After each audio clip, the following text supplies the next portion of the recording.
noite a todos, né? Hoje nós vamos fazer um trabalho a quatro mãos, através do David, para a gente mostrar, através de um material que nós coletamos para um povo, sobre a vida e a obra de Eurípides Barçalus. Porque no mês de maio, a nossa casa espírita, o irmã Fabiana, e os nossos fundadores, o Gilberto, o Gilson Bordalo, o João Carlos Cunha, vieram dessa mocidade para fundar aquela casa através do carinho do nosso querido Chico.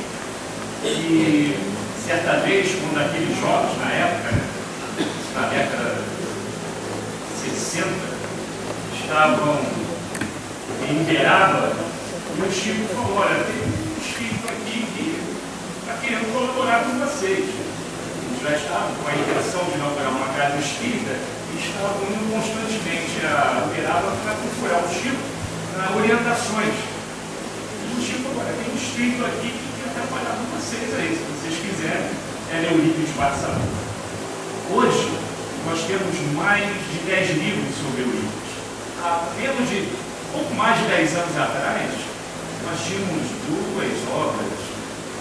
Uma que eu considero a fonte mais fidedigna da vida de Eurípides, que é da Paulina Loverini, Eurípides, o Homem e a Missão, e o outro que na época existia também, que era do Jorge Luizinho, que é o Apóstolo da Caridade. Hoje já tem vários livros, DVDs, com reportagens, com documentários sobre a vida e a obra de Eurípides.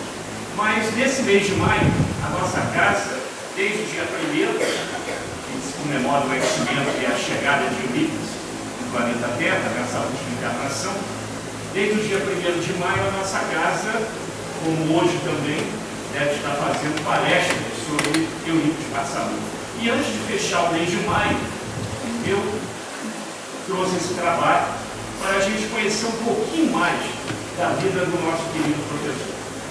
É muito importante a gente lembrar que Eurípides, antes de ser espírita, ele já era um homem de fé. Então, lá no Evangelho segundo o Espiritismo, e no Livro dos Espíritos, na pergunta 918, Kardec traça o perfil dos dois livros. Mas no Livro dos Espíritos é mais sintético, é mais objetivo. A questão 918, ele traça o perfil e as características do homem de fé. Todas elas, todas, sem exceção, está ligada diretamente ao nosso querido professor lá de Sacramento. Todas elas. Assim como também a Bezerra de Menezes, os grandes espíritos que aqui vieram, como Madre Teresa de Calcutá, grandes, esses espíritos sempre tiveram um porte integral, o que leva, o que tange a moralidade, a ética, a justiça. E pesquisando a vida de Eurípides, antes de espírita, até mesmo no início da sua infância, como coroinha da igreja da Matriz, lá na Praça Central do Sacramento, que ainda existe até hoje, essa igreja, ele era coroinha, muito querido pelos padres, muito amado pela sua inteligência, e ele sempre se destacou por isso, e ele sempre foi proativo em relação a campanhas sociais, inaugurando, nessa idade, aos 20 anos, uma irmandade que era uma verdadeira mocidade católica, onde se fazia campanha que levava agasalhos para as pessoas desvalidas, cuidava de crianças, trazia para serem evangelizadas na igreja, isso aos 20 anos de idade. Então, e ele tinha um grande amor por Vicente de Paulo. Ele não sabia explicar. Pena que nós não temos tempo hoje de falar de um outro trabalho, outra pesquisa que eu fiz, sobre as vidas de Eurípides Barçalus. Uma das primeiras encarnações que temos conhecimento, ele foi apóstolo de Inácio. E Inácio era discípulo direto de Vicente de Paulo. Então, essa ligação dele com Vicente de Paulo, que ele não sabia explicar, deu o nome a Irmandade Católica de Vicente de Paulo. E assim que ele se torna espírita, nós vamos mostrar daqui a pouco um slide sobre isso, ele se tornando espírita aos 25 anos de idade, a primeira comunicação quem dá? Vicente de Paulo. Como se os espíritos superiores, como Bezerra, que sempre trabalhou ao lado dele, dissesse assim: puxa vida, até que você chegou, estávamos ansiosos te esperando. E dos 25 anos até os 37 anos de idade, aparentemente pouco tempo, ele, como espírita, fez tantas coisas, trabalhou tanto no campo da mediunidade, da educação, da filosofia do amor, no campo da evangelização de espíritos, que nós já falamos aqui uma outra oportunidade há muito tempo atrás. Ele traz, então, aquela bagagem acumulada de todas aquelas encarnações onde trabalhou a favor do Cristo. As vidas de Eurípides, antes de se tornar Eurípides aqui na Terra, é maravilhosa. E todas testemunhando Jesus, martirizando-se por Jesus, nas conquistas em que ele desafiava os soldados romanos, ou até mesmo as tribos muçulmanas que o capturaram em outras encarnações, e como cristão, amando Jesus, era constantemente martirizado. Uma dessas encarnações vocês devem lembrar do livro 50 anos depois, o livro de Emmanuel, onde um escravo cristão, de nome Rufus, foi martirizado em plena praça pública. Era Eurípides de Barçanufo. Num livro chamado A Grande Espera, de Corina Novelino também, o livro A Grande Espera, esse livro tem esse nome porque traça todo o ambiente que antecede o encontro de Jesus com Eurípides de Barçanufo, lá na Galileia. Ele com Essênio Marcos, e também passando dificuldades e testemunhando Jesus quando é preso pelos cristãos. No livro 50 anos depois, a história é clássica. Quem não recorda ao reler o livro, verá lá o escravo Rufus sendo provado em plena praça pública por ser cristão e com a família ao lado, sendo testemunha do seu sacrifício. Um oficial romano chega para ele e diz o seguinte: se você negar Jesus aqui na praça pública, nós o libertaremos, bem como a sua família.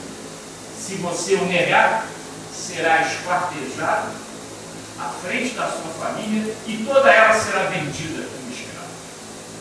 E Eurípides, ou Rufus, não negou Jesus.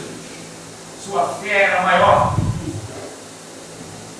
E nos instantes finais da sua vida, quando 4 cavalos amarrados às suas mãos e pernas se preparavam para se afastar, dilacerando o nosso querido Eurípides em plena praça pública, um alto oficial romano de alta patente chega nos ouvidos de Rufus e diz assim: vá em paz, morra em paz. Eu também sou cristão e vou comprar a sua família. Nós viveremos felizes. E por isso que ninguém entendia quando os cavalos se afastavam, destruindo as suas partes superiores e inferiores do seu corpo. Ninguém entendia aquele sorriso nos lábios de Rufus, na certeza que a providência divina estava ali sendo colocada em prática. Ele nunca duvidou de Jesus. E, para a gente não esquecer do Chico, na introdução desse livro, da Corina Novelino, O Homem e a Missão, que eu considero a melhor e a mais séria biografia de Eurípides de Barçanufo, o Chico, logo no início, ele diz o seguinte: falar de Eurípides é o mesmo que falar do Senhor Jesus. Olha só a hierarquia que o Chico colocou Eurípides. Claro que ele não é Jesus. Mas em outra oportunidade, na chácara do Triângulo, onde mora a tia Dorina, sobrinha neta de Eurípides, que ainda está viva, muito velhinha assim, mas ainda viva, e continuando a fazer o culto das 9 horas, que Eurípides instituiu no Colégio Allan Kardec, o primeiro colégio espírita do Brasil e do mundo. A tia Egolina hoje continua fazendo o trabalho que a sua mãe, filha de Eurípides, irmã de Eurípides, fazia, e ela continua fazendo lá na chácara do Crioulo, o culto das 9 horas. E ela certa vez me disse o seguinte: em Uberaba, Sacramento, distancia-se 40 minutos de carro. 30, 40 minutos você vai de Sacramento a Uberaba. Então, constantemente, o Chico estava na casa dela, ou ela ia na casa do Chico para Uberaba. E o Chico falou para ela assim: nós não temos ideia da dimensão desse espírito. Nós não temos ideia desse espírito. Quando o Chico diz que falar de Eurípides é o mesmo que falar do Senhor Jesus, ele nos diz que a dimensão espiritual dele é tão grande que a gente ainda não tem ideia da grandeza moral e espiritual desse espírito. Por isso que aos 20 anos ele já levava caridade em vários lares, em várias famílias desvalidas de Sacramento. Sacramento hoje ainda é uma cidade pequena. Na época de Eurípides devia ter em torno de 3.500 habitantes, 4.000 no máximo. Hoje tem 24 mil para 25 mil. Ainda é uma cidade pequena. Aos 21 anos, ainda implantando o trabalho do bem, pautado na sua religião que amava de paixão, que era a religião católica, até porque o interior mineiro ainda é assim, grandes famílias ainda são católicas, o interior mineiro é muito católico. Aliás, foi uma das minhas grandes decepções quando eu cheguei a Sacramento, pela primeira vez, há quase 20 anos atrás. Eu cheguei lá pensando que era uma cidade espírita, era uma cidade católica. Hoje o protestantismo também cresceu muito, mas o espiritismo lá é uma minoria, não é a religião maior da cidade, não, mas muito respeitada, por causa de Eurípides. E o Chico também falou uma vez assim para a tia Egolina: olha, se não fosse o Eurípides, o meu trabalho ia ser muito mais difícil. O Chico falou. O Eurípides abriu as portas do campo da mediunidade. Todos aqueles itens que a gente estuda no livro dos médiuns, sobre as características mediúnicas, tipos de mediunidade, Eurípides fazia todos, inclusive o mais difícil, o mais raro, que é a bicorporidade. Ele se deslocava, ele ficava em 2 lugares materializados ao mesmo tempo, inclusive fazendo partos e cirurgias de risco. Às vezes ele ficava na mesa do colégio Allan Kardec, abaixava a cabeça, e os alunos sabiam que o Eurípides foi embora. E foi mesmo, ele abaixava a cabeça, deixava o corpo ali, saía com o espírito e se materializava para ajudar determinadas pessoas, porque naquela época era cavalo, tudo era distante. Inclusive um caso muito interessante, quando ele foi fazer um parto dessa maneira, o marido da senhora que ele estava ajudando já estava vindo a cavalo para chamar Eurípides, porque o estado era grave.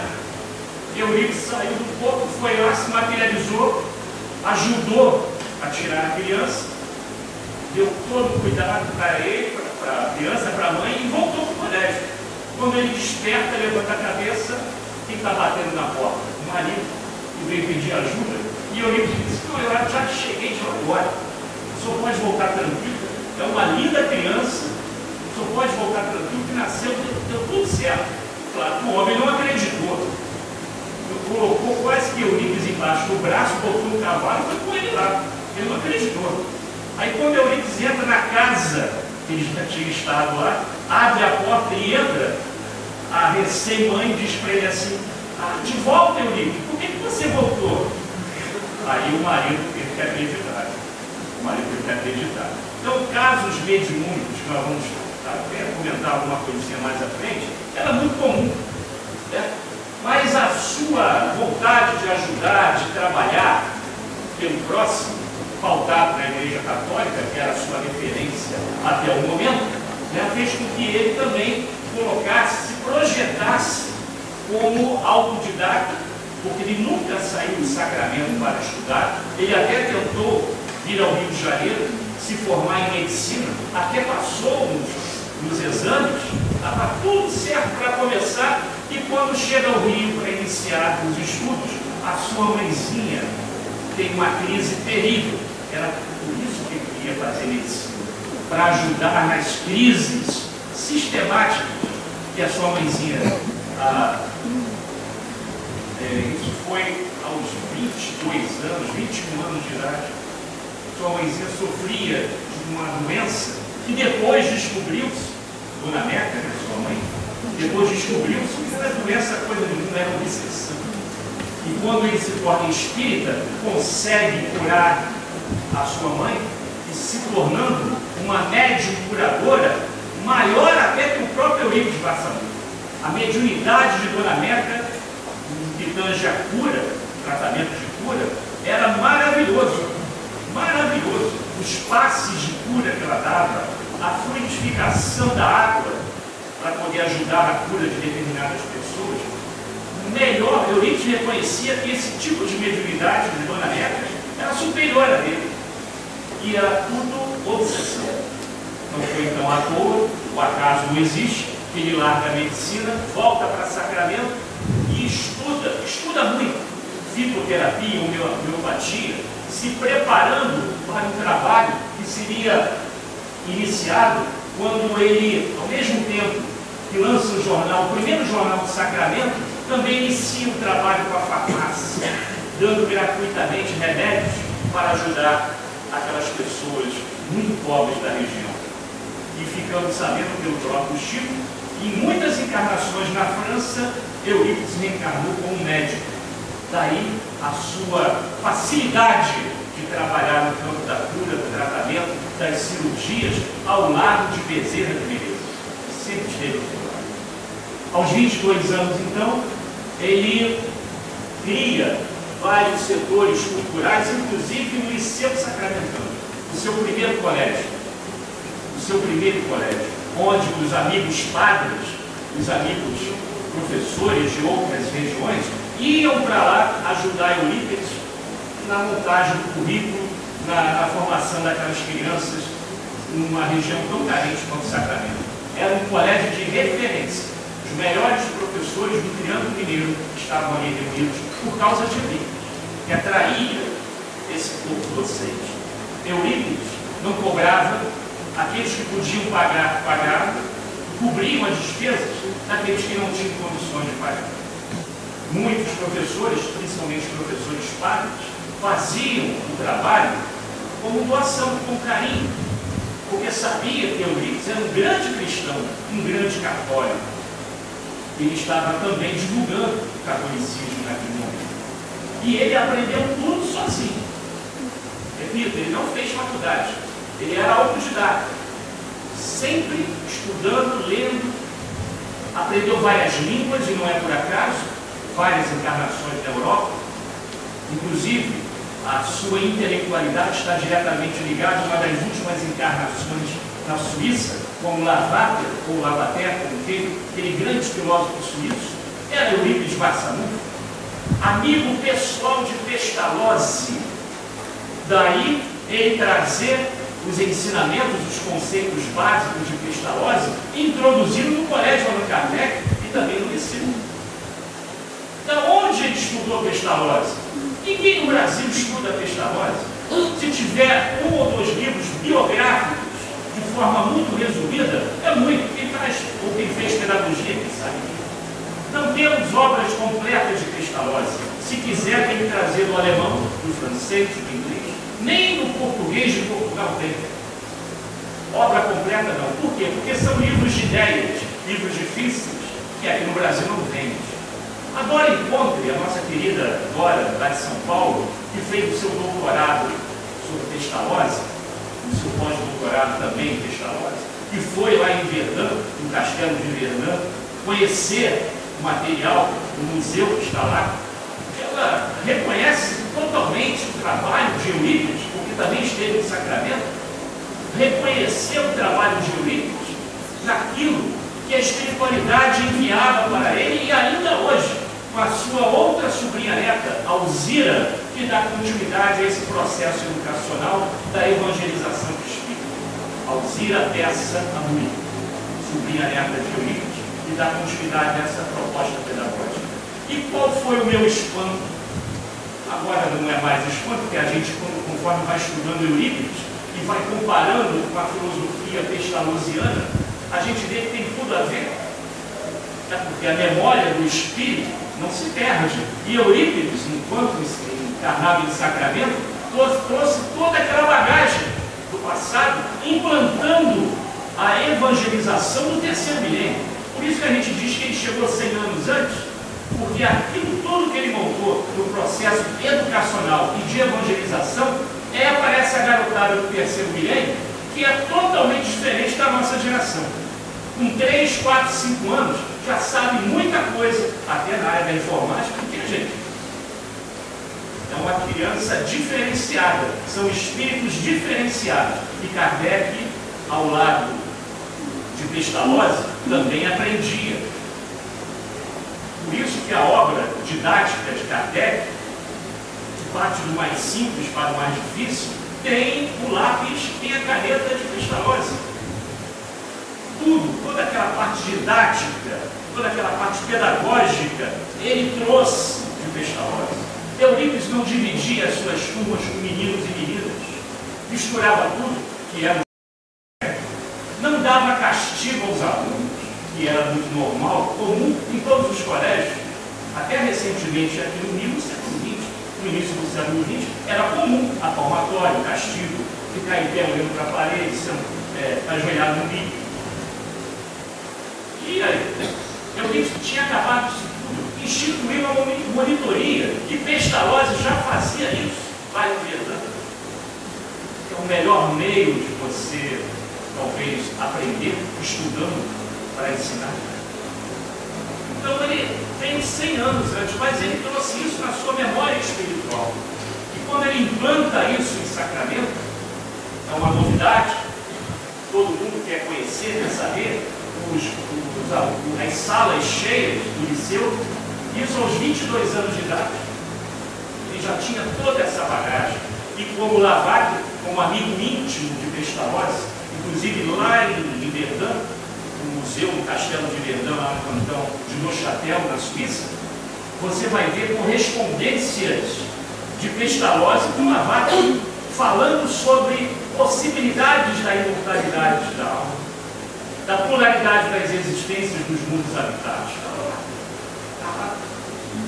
Por isso, aí, voltando à minha surpresa, quando eu cheguei a Sacramento, a Alzira falando para mim, olha, agora teve aqui, pesquisou todos esses escritos, que a mediunidade, os médios de Sacramento continuam recebendo material do mundo espiritual sobre evangelização, preparando o modelo de evangelização do terceiro milênio. É por isso que a gente vai sempre lá para estudar. E qual foi a surpresa, ou não surpresa, nossa cidadã encontrei? Quando ela pega aqueles escritos e diz, mas isso aqui é Pestalozzi. Aí a Alzira diz para ela assim, olha, então eu vou dizer mais uma coisa. Pestalozzi coordena no mundo espiritual toda a parte pedagógica da evangelização do Espírito. Não é por acaso que eles estão juntos.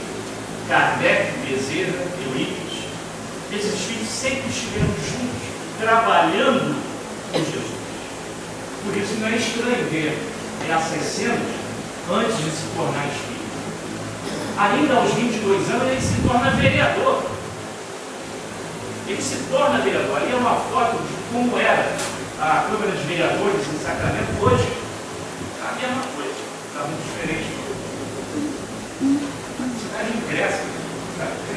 Hoje só tem um apartamento de 8 andares, 10 andares. Não sei por que fizeram aquele apartamento de 10 andares. Da estrada você vê aquele prédio enorme. Não tem nada a ver com a cidade. Fizeram um prédio lá de 10 andares. Eu acho que ninguém mora lá, pessoal. Eu acho que ninguém mora. Então as casas são assim. Ainda são conservadas, né? Claro que hoje está bem mais conservado. Mas ele, em 1910, ele foi vereador. por causa da situação da cidade, da precariedade da cidade, de tentar remodelar. Aliás, o trabalho que ele realizou em um mandato foi tão bem feito, que ainda hoje a rede de esgoto da cidade, das ruas que foram alargadas por ele, naquela época, no início do século XX, ainda são os mesmos. Foi o primeiro a trazer o trem movido a boi, depois a energia elétrica, trazer o cemitério, que era em Conquista, que é uma cidade um pouco distante de Sacramento, para a própria Sacramento. Modernidades em relação à saúde, em relação à cultura, em relação à educação. Por isso que até hoje, no dia 1º de maio, a figura de Eurípides é respeitada, qualquer que seja o prefeito da cidade. A homenagem a Eurípides passando nas portas do colégio do Café. E ele só desistiu da vereança porque houve uma certa revolução, houve um problema interno no Brasil nessa época, em que, por ordem dos governadores locais, de cada estado, havia necessidade de se prorrogar o mandato de cada deputado e vereador. E Eurípides falou: não, fui eleito para esse mandato, acabou, foi embora. E muitos continuaram o roer o osso. Ele não, eu fui eleito para 4 anos, acabou, foi embora. Então, até nisso, a postura de espírito cristão. Ali é a antiga casa, essa foto tem uns 3 anos, já não está mais assim, já perdeu toda essa fachada aí, que era a casa do seu pai, do seu Mugico. Eurípides, para ajudar, né, para se sustentar, ele trabalhava como contador, né? Então se formou em contabilidade, autodidata também.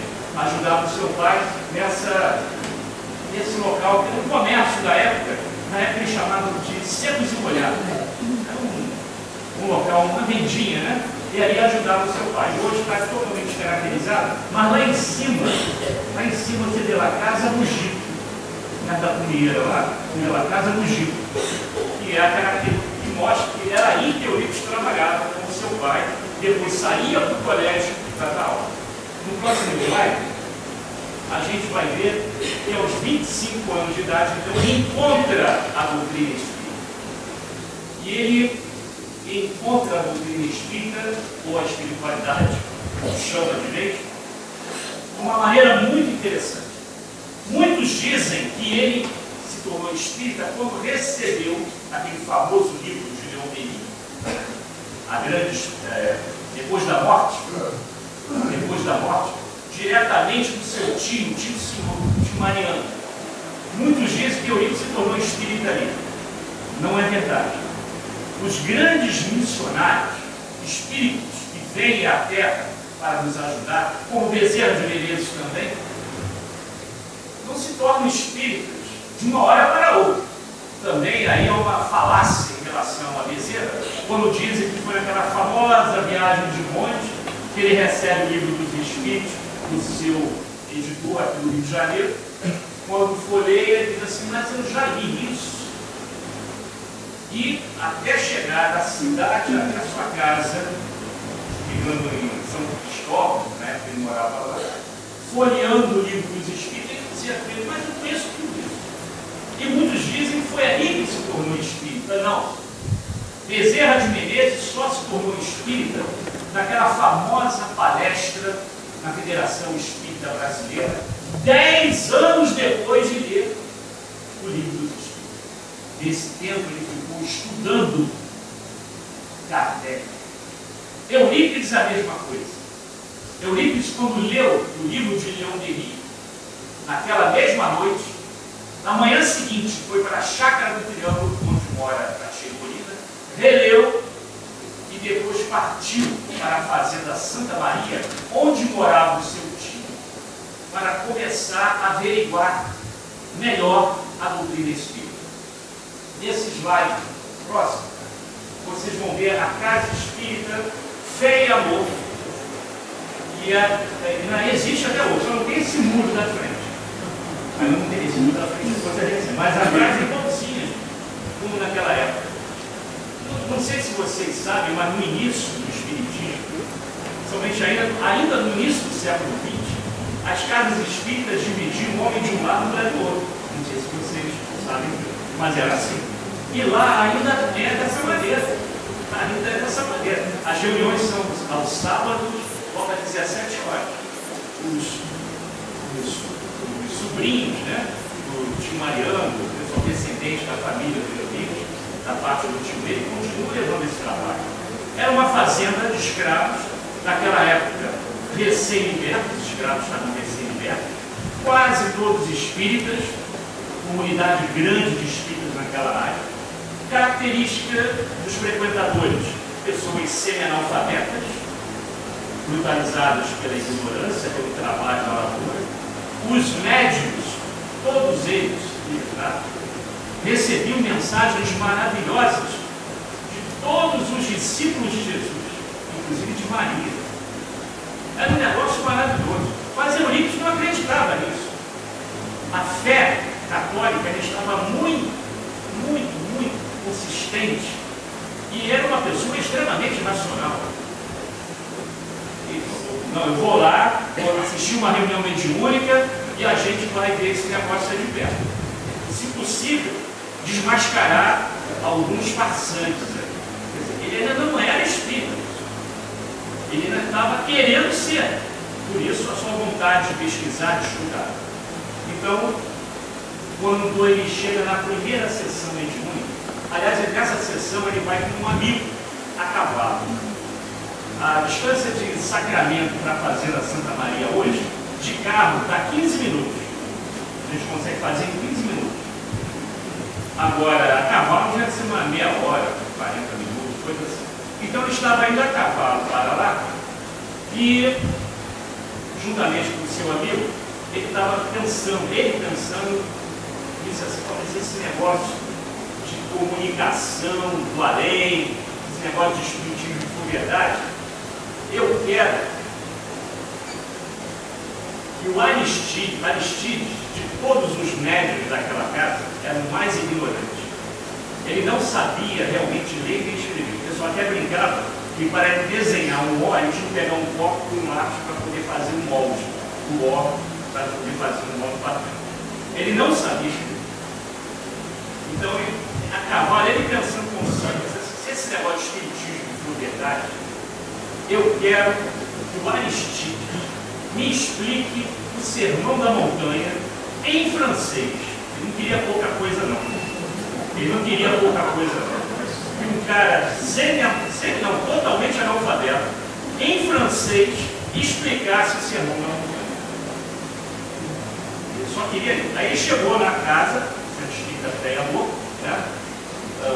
Todos saúdam, né? E aí ele entra e o tio já tinha separado, casa cheia, mas já, na frente assim, já tinha duas cadeiras separadas para ele e para o amigo dele. Aí o Eurípides já chegou meio que eu sabia que ia trazer um amigo. A espiritualidade falou que vocês estavam a caminho, aí eu já deixei 2 lugares aqui para você. Aí ele já entrou meio sem jeito, né? Achando estranho. Sentou, a reunião começou e naquela primeira sessão, né, Eurípides assiste através do seu tio Mariano, em transe, as primeiras palavras de Bezerra de Menezes saudando, dizendo, sinceramente, até que enfim você chegou e estava te esperando aqui. Aliás, a manifestação de Bezerra do Eurípides, parte constante desde a época de Jesus, e em Sacramento, nas manifestações mediúnicas de cura, da fitoterapia, da homeopatia, sempre assinada por Bezerra de Menezes, chegou a febre aqui na Avenida Passos. O pessoal da febre, que era, Bezerra tinha desencarnado há 2 anos, 2, 3 anos, e ele já estava dando mensagem lá em Sacramento.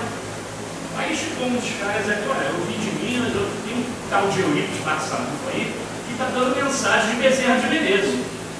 A febre destacou 2 diretores para irem a Sacramento para ver se era Bezerra de Menezes.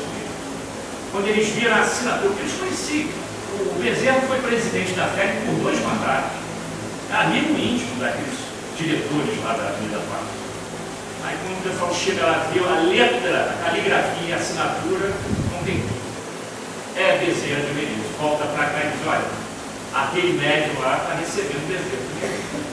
E aí começa então todo o trabalho certificado pela fé, dizendo assim, é Bezerra de Menezes trabalhando com Eurípides Marçal.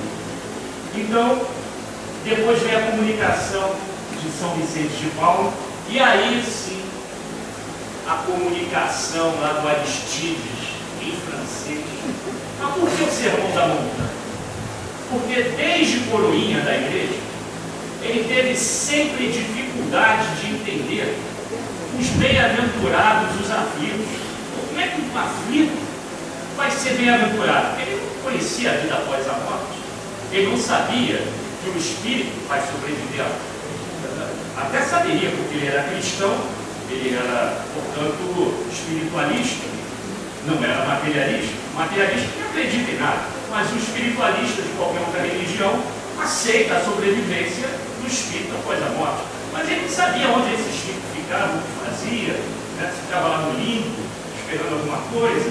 Aí a igreja sempre dizendo, olha, isso aí é dogma, isso aí a gente não pode tocar, e ninguém explicava a ele. Ninguém explicava. Então ele cresceu com essa dúvida, porque bem-aventurados, inclusive os aflitos. Aí por isso que ele pediu, se esse negócio for verdade, que me dê a resposta. Vamos passar o outro slide aí, vocês vão ver. Isso aí é a placa, ainda com a caligrafia da época, de 1900. É o primeiro centro espírita da região, montado por ex-escravos, pessoas sem-analfabetas. Mas o nível espiritual, até hoje, quando você entra naquele centro, até hoje, parece que tem algo diferente lá. Tem algo diferente lá. Tem coisa estranha lá. E a vibração é imensa. Inclusive, a tia Gorina, ela fez uma coisa maravilhosa. A casa que Eurípides nasceu, o quartinho de Eurípides, quando ele foi criado pelos pais, foi demolido e uma parte da casa virou o que hoje é os Correios da cidade. Por quem for a Sacramento, que via lá Correios, é ali que via a Dona Meca com o seu Mugico. E 3 janelinhas para a esquerda é o quarto de Eurípides. O que é que a tia Gorina fez? Tirou tijolo por tijolo e levou lá para a Fazenda Santa Maria, ao lado do Centro Espírita, que ela inaugurou, para poder colocar ali o quartinho de Eurípides, tijolo por tijolo, com a mesma desenho, com a mesma arquitetura. Você entra naquele quarto, você sente a vibração diferente. A mesma coisa nesse centro aí. Você entra lá, a energia impregnada ali, não dá para te. Todos saem emocionados daquele lugar. Era assim a plaquinha daquela época.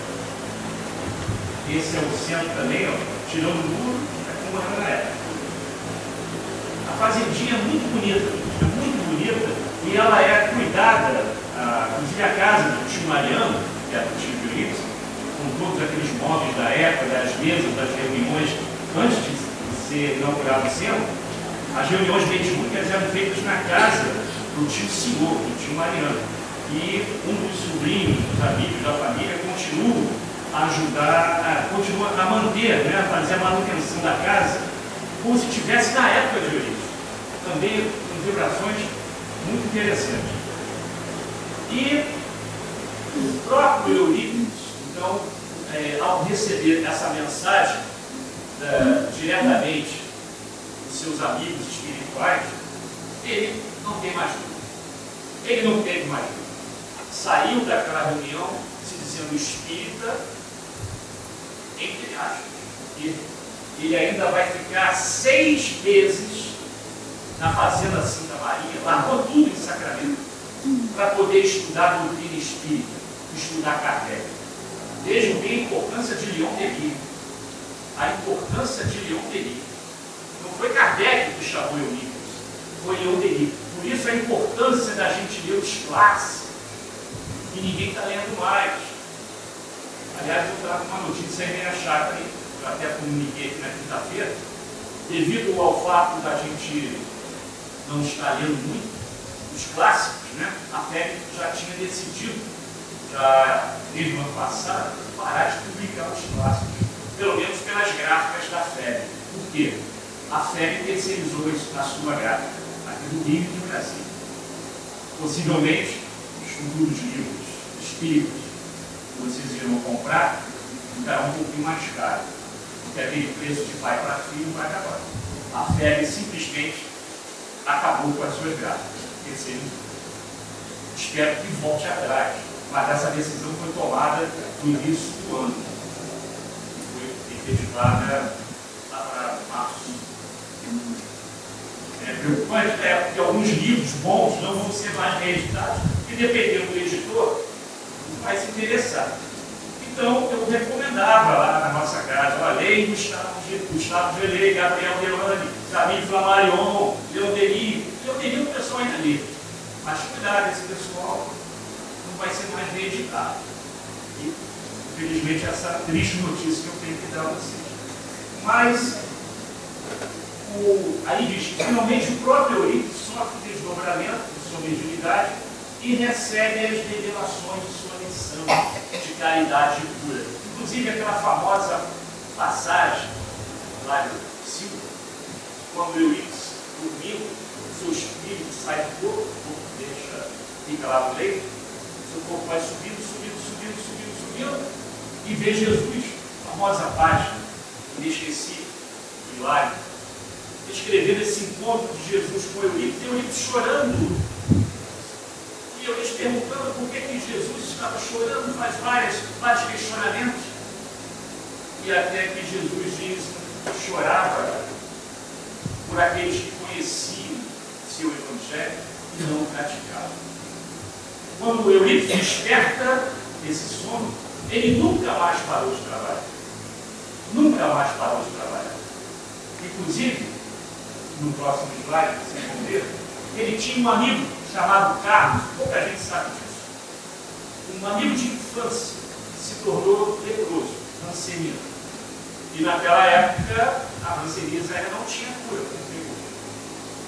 era discriminado. Inclusive, na parte alta da cidade de Sacramento, hoje, onde está instalado o educandário Eurípides Passaúl, porque o colégio Allan Kardec, ele não teve mais condições de receber tanta gente, né? A garotada foi nascendo, crescendo, não tinha mais espaço. O pessoal teve que inaugurar um educandário na cidade, na parte alta da cidade, onde ficavam os leprosos da cidade. Era ali que ficavam os anciãos. E foi lá que Eurípides, a cavalo, com seu tio, saindo de uma reunião do centro, o tio dizendo, não, já é tarde, não, temos que ir lá. Eurípides levando mantimentos e água. E se ele não chegasse naquela noite, o seu amigo Carlos iria desencarnar porque a missão estava sem água e sem comida. E quando o Carlos abre a porta, Eurípides dá um abraço tão fraterno, passando tanta energia, que a partir dali ele já foi se recuperando. Senão ele iria desencarnar naquela noite. Esse próximo slide aí, eu trago para vocês uma foto, a mais antiga do Colégio Allan Kardec.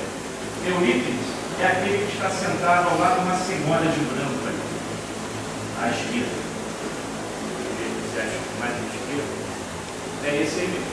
O outro é o irmão dele. Eurípides é aquele sentado ali. O colégio foi fundado em 1907. Aliás, foi uma festa maravilhosa em 2007, quando o colégio fez 100 anos. Parecia que estava caindo perto das luminosas do plano superior. Todos choraram. A vibração intensa pelo agradecimento de 100 anos do colégio militar, adotando o método cristalosiano. E quando ele funda esse colégio, tem uma história por trás. Porque ele ainda trabalhava no liceu, ele fundou o liceu sacramentano, mas quando ele retorna definitivamente para Sacramento e diz, eu sou espírita, o céu caiu na cabeça dele. Todos, inclusive a família, se afastaram de Eurípides. Todos se afastaram. Os professores dos colégios, os pais, foram os primeiros, dizendo, Eurípides está louco, está endemoniado. Ele está agora adepto daquela doutrina do demônio. E todos começaram a sair. Os pais tiraram seus filhos do colégio. Ninguém admitia mais que ficasse alguém perto dele, ainda mais crianças. A família o abandonou. Mas a sua mãe, Dona Mestre, entendia Eurípides. E numa conversa firme, de espírito para espírito, Eurípides explica a Dona Meca o que é a doutrina espírita. E quando ela retorna para casa, ela se encontra com seu marido, seu Mujibe, e diz: Mujibe, eu também sou espírita. E a partir dali, as suas irmãs, que sempre o ajudaram na farmácia homeopática, fazendo os remédios, rotulando os remédios, entregando os remédios via correio, também se tornaram grandes colaboradoras de Eurípides Barçanufo. A história do colégio é muito interessante pelo seguinte: certa vez, ele, extremamente magoado com a perda dos amigos, com o afastamento dos queridos amigos e alunos, ele não tendo mais o que fazer no liceu, não sabendo como iria sobreviver, chorando em prantos, de repente a sua mão começa a tremer. Pega o lápis e o papel e começa a psicografar. Aquilo que ele lê, ele não acredita. Amassa a folha e joga fora. A sua mão volta a tremer, volta a segurar o lápis e volta a escrever a mesma mensagem, assinada por Maria, Mãe de Jesus, convocando Eurípides definitivamente ao trabalho da educação e da evangelização, que tirasse o nome da tabuleta Liceu Sacramentano, resquícios da vaidade humana, e colocasse Colégio Allan Kardec, e que todas as quartas-feiras pela manhã ensinasse o Evangelho do meu filho. E assim ele fez. Tirou a placa e começou então a obra do Colégio Allan Kardec. Parece que no próximo slide. Não pode pular essa. Essa é do trabalho mesmo muito. Aí o aspecto das mediunidades, pode passar também como eu já falando. Aí está o Colégio Allan Kardec. Eu tenho uma outra foto maior. O Colégio Allan Kardec, ele ainda mantém as mesmas características da época de Eurípides, de 1907. As mesmas características. Lá em cima, clica mais uma vez, eu acho que é esse, a foto maior. Aí, a parte superior é onde fica hoje o salão de palestra. Hoje ali é só apenas a casa espírita. O colégio não tinha mais condições, então eles fundaram o educandário, subindo essa rua, indo lá para cima, a rua à direita você chega no educandário. Aqui ficou só a casa espírita. Aquela parte superior ali é onde fica o salão. Dá quase que 3 vezes o tamanho dessa sala. E é onde ficavam as salas de aula. Divisórias, onde Eurípides dividia as turmas, né, por faixas etárias, por séries, né, colocando em prática todo o ensinamento pestalozziano. E, repito, nunca foi nada escrito no Brasil sobre isso. E hoje, eu acho que no próximo slide também traz um outro ângulo, ao lado desse carro branco é onde é a entrada do centro. A gente sobe umas escadinhas e vai lá para cima, onde fica o salão. Embaixo são salas de estudos. Lá não tem palestras. Por quê? Porque pela orientação dos amigos espirituais, futuramente o trabalho da Casa Espírita vai ser um posto avançado de consolação, onde todos irão estudar em pequenos grupos o Evangelho para elucidar e trabalhar os seus problemas. Não existe palestra. Inclusive, a Alzira falou para mim: olha, no terceiro milênio, os palestrantes espíritas irão ficar desempregados. Vai acabar a palestra e está distante. A tendência é essa mesmo, você diminuir o grupo, porque muitos aqui poderão sair com grupos. Não só hoje, como em outros dias, quando alguém vem falar de temas sobre o livro dos Espíritos do Evangelho, como nós não temos a oportunidade de perguntar, o tempo não dá para isso, muitos podem sair, com certeza saem, com algumas dúvidas, e trabalhando em grupos pequenos. Todas as salas são ocupadas lá embaixo, e às vezes lá de cima também. Ninguém deixa de perguntar. Todos estudam, todos se reciclam, todos fazem uma terapia de amor, porque cada sala aborda um problema. Então, não tem como deixar de ser consolado. Assim será as casas espíritas do terceiro milênio. Assim que vai funcionar. Nosso tempo está acabando, já está acabando. Esse é o penúltimo slide. Ali é aquela casinha que eu falei de Eurípides, né? as 2, 3 últimas janelinhas lá de cima, à esquerda, era o quartinho dele que a tia Corina levou. E hoje, o restante hoje são os Correios lá da cidade de Sacramento. Então, Bezerra sempre ao lado dele, ajudando, comparando. E a gente sabe, quando o médium tem afinidade daquilo que faz, por exemplo, quem gosta de poesia, quem gosta de escrever, quem gosta de literatura, ao psicografar poemas, vai ser uma maravilha. Quem gosta de escrever, quem gosta de ler romances, na hora, gosta de história, pesquisar, ler muito, na hora de psicografar os romances, vai ser uma maravilha. Música, a mesma coisa. Quem gosta de música poderá receber mensagens, músicas mediúnicas, e no caso de Eurípides, com várias encarnações segundo o Chico, mais de 2, como médico na Europa, principalmente na França, ele tinha essa afinidade com Bezerra de trabalhar na mediunidade da cura salvadora e que salvou muitos. Esse último slide, é penúltimo, né? Porque o outro não é só de encerramento, mas oficialmente esse é o último. Tem uma foto estranha lá em cima, né? Em 1918, Eurípides com 38 anos, eu falei 37, né? Perdão, ele se falou com 38 anos. Ele se encarnou em 1º de novembro de 1918. Véspera do dia do trabalho e desencarna quase no dia de final.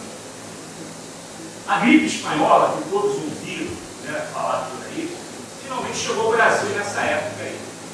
Segundo os médicos e pesquisadores da área de saúde, a gripe espanhola surgiu na Europa após a Primeira Guerra Mundial, que morreu muita gente mesmo. E, devido à grande quantidade de falecimentos, mortes, até algumas traumatizantes, todos os corpos tinham que ser enterrados de uma maneira. Cemitério não tinha mais, né? Então tinha que ser enterrado em qualquer lugar. E às vezes mal enterrados. Algumas partes do corpo ficavam do lado de fora, e daí as doenças que contaminaram toda a Europa e chegaram ao Brasil de navio. Demorou um pouquinho a chegar a Sacramento, mas chegou. Porque primeiro pegou todas as grandes capitais do litoral brasileiro e aos pouquinhos foi entrando e chegou. Segundo os companheiros lá de Sacramento, os mais velhos, que já tinham comido certa vez, eles diziam que era uma média de 50 pessoas por dia que faleciam. De 40 a 50. No Rio era um negócio tão sério, por isso que eu trouxe aquela foto, não sei se é do jornal da época, ou País, ou Gazeta da Noite, do início do século XX, aqui do Rio de Janeiro. Aquilo que vocês estão vendo assim na parede de uma casa são os caixões. No caso, eles foram abertos para bater a foto.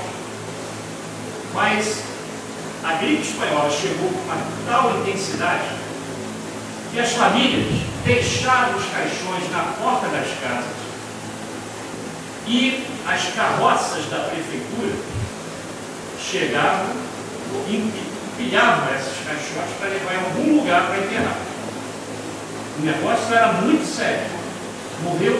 E, aliás, ninguém sabe como essa gripe acabou. Ela foi embora do jeito que chegou. Ninguém sabe como ela acabou. Do jeito que veio, foi embora. Mas o período que ela ficou marcou muita gente. Inclusive Eurípides. Eurípides cuidou, salvou, amparou muita gente em Sacramento.